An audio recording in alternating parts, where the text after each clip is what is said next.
Take one of your Weedguards out of your tape. It'll bend easily at the flattened point.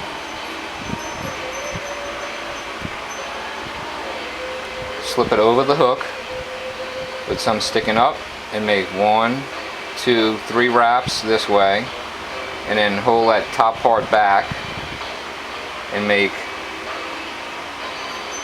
1, 2, 3 wraps that way, or maybe 4.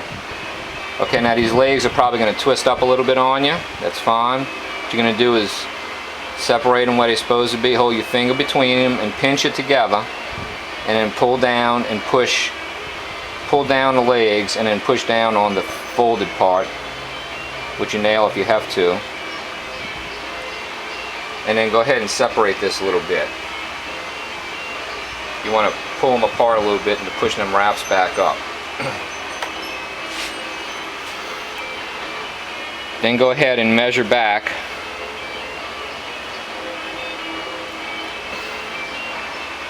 Of course you want them down at the bottom. I had the hook twisted.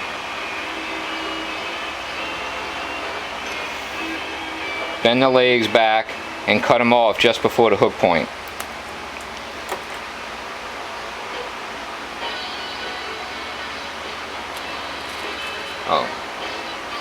Something else we'll be using is, this is a CA glue. It's a thin formula, Bob Smith Industries. I just get it at my local hardware store, actually the Train hobby store. And you want to put a drop on top that Weedguard. And if there's too much, which often there is with this thin formula, it just runs out. That's why I hold my thread to the side so it doesn't run down the thread into my bobbin. Just kind of touch it with the paper towel and it'll sop right up. Now what you want to do is make 3 careful wraps, 1, 2, 3 across this way, and 1. I'm going over the top and between the legs, 2, 3. And then take your thread back to just over where your Weedguard was tied in. Prop them out. I forgot to say, before you drop that super glue, you want to come in on the end and check this way to make sure they're symmetrical. The hook point is split in the V. Now we're going to tie in our lead. We have a nice flat base, nice flat foundation created from the stems of the mono, and this is going to help raise that lead up a little bit higher to help flip the fly over. Now I want this end of the lead to be even with the tie-in point of the eyes. I'm going to go ahead and tie that down.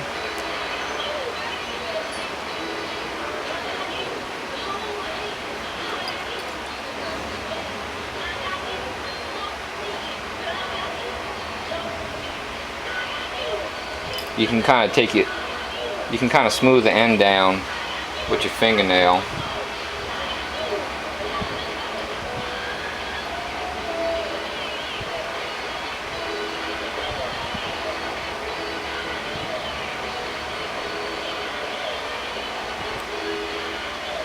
Come up about 8 to 10 wraps, about 2/3 back on a hook shank. That's where your legs is going to be tied in. And then just kind of open spiral it forward to get the thread out the way.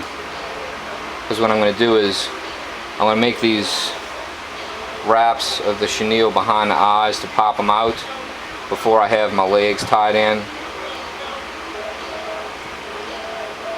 Just kind of move each eye out the way as you. It should be about 2 wraps. You want to hold your whiskers and your mandible so the chenille doesn't twist it around when you're wrapping it, and that kind of cocks your eyes out. And then just secure this around your vise. Take your thread back and get your rubber leg, one of your legs. This is actually going to make 4. Even up the tips. Hold the tips in this hand. and then cut it at the bottom. And you have 2 equal length legs. You're going to trim them so it doesn't have to be that critical. Just like your Krystal flash, fold the legs over the thread and bring it to your side of the hook. You have a nice flat tie-in spot with the height of that lead on there. Go 1 and a second wrap to hold those in place while you cut your second leg.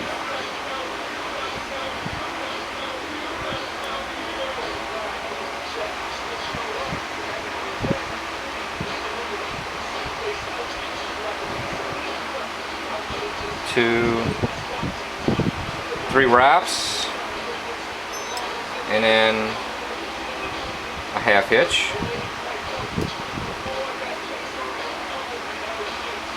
Pull these out the way, and bring your thread up to the front.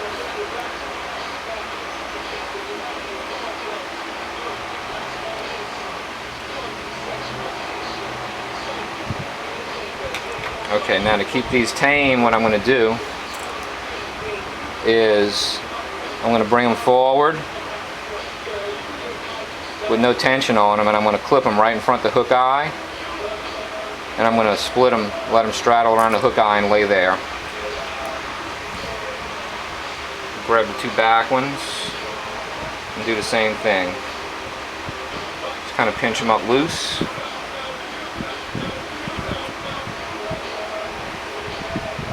Clip them right in front, let them lay there. And now I'm going to finish wrapping the body.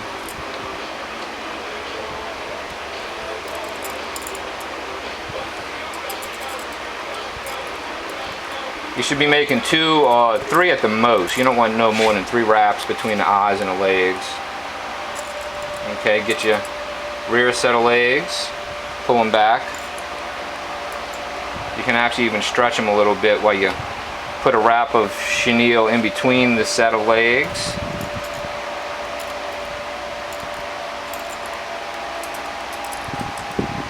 Grab your other set of legs, fold it back, pull it back a little bit,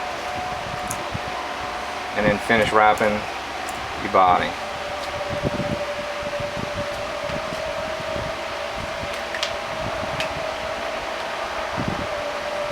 Actually, the legs are optional on this fly. I originally tied it and fished it without the legs, and it caught fish fine. I just wanted it to have a little more action. Go over and then come up between the legs with your chenille. Make 1, 2 wraps. And you're going to trim this close because we're going to be putting a dab of super glue on there later to help hold the wing. Peel off the excess fuzz. Make 3 or 4 wraps to the back of the eye. Let your legs dangle.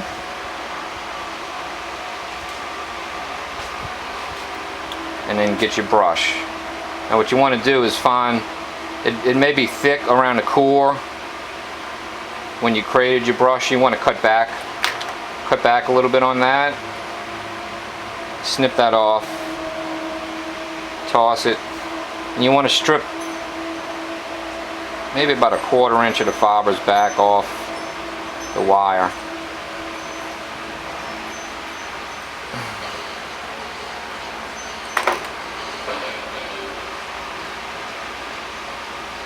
Go ahead and fold out, bend out your weed guard to open it up here, because you're going to be tying off in between it.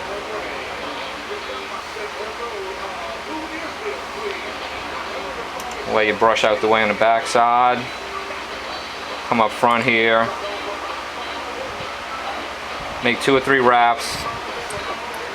And you want to cut this off where it's about the length of the head. About like that. And you're going to fold that back.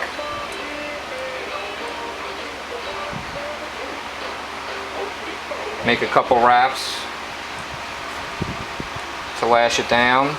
Pull your thread out the way.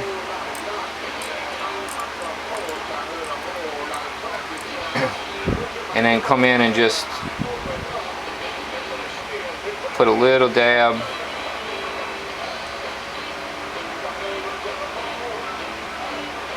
put a little dab of super glue right there, and then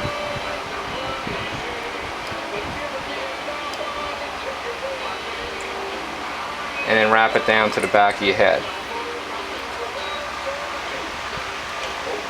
Now what you want to do is hold your wing, pull your dubbing brush out, and then kind of fold it back on itself, kind of like if you were doing a, I guess, a spay hackle, where you fold the fibers back.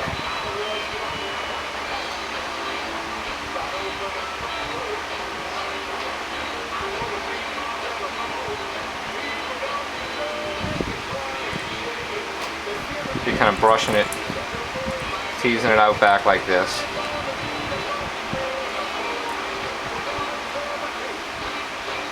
Like that. And you can fold it like this, and you want to bring it to the back of the hook, and you want to grab all your stuff hanging off the back, the eyes, the whiskers, and the orange mandible. Stick it around the hook bend and push it back towards you, and then pull it tight, and then come back forward. Go ahead and tease this up a little bit. Also, you want to kind of fold this stuff out the way on the back side that you just did, like that. Then go ahead and tease this up.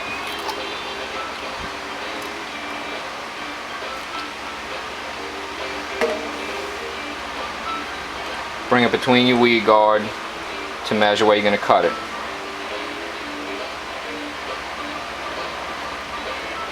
Which is going to be a little bit in front of the hook eye.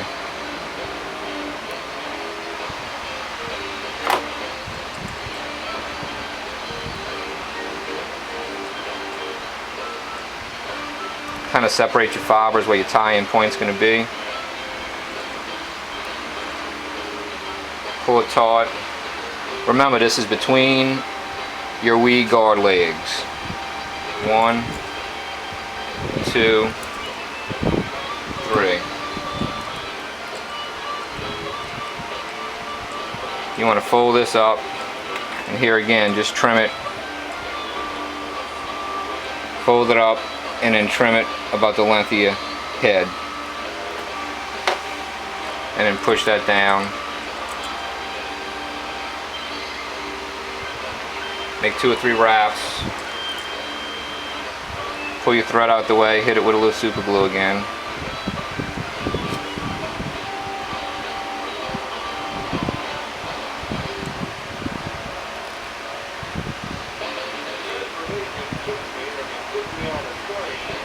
Flip it back over to finish it off and with a whip finish.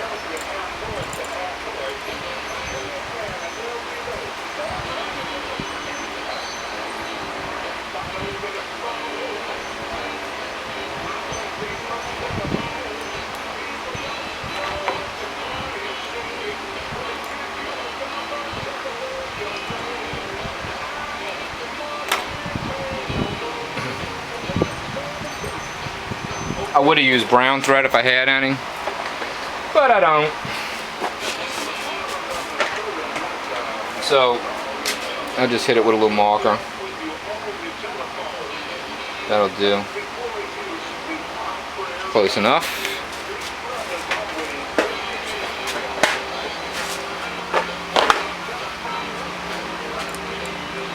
Go ahead and unhook your legs.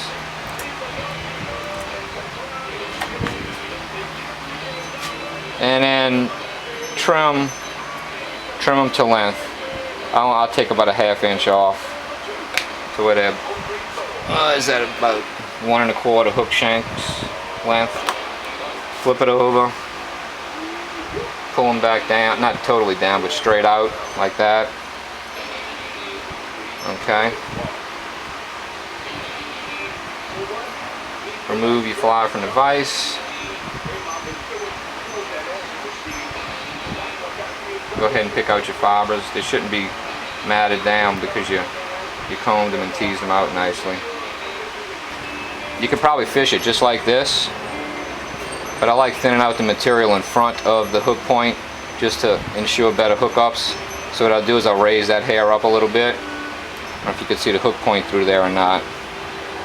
I'll raise that hair up, have this wing go back, pull the weed guards out the way,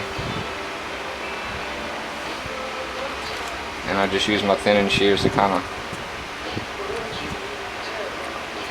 thin that out a little bit. Push your weed guards back up in place, and there you go.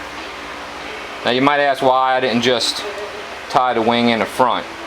Well, that works, as evidenced by the bend back and Crazy Charlie and countless numbers of flies that have a wing tied in at the front.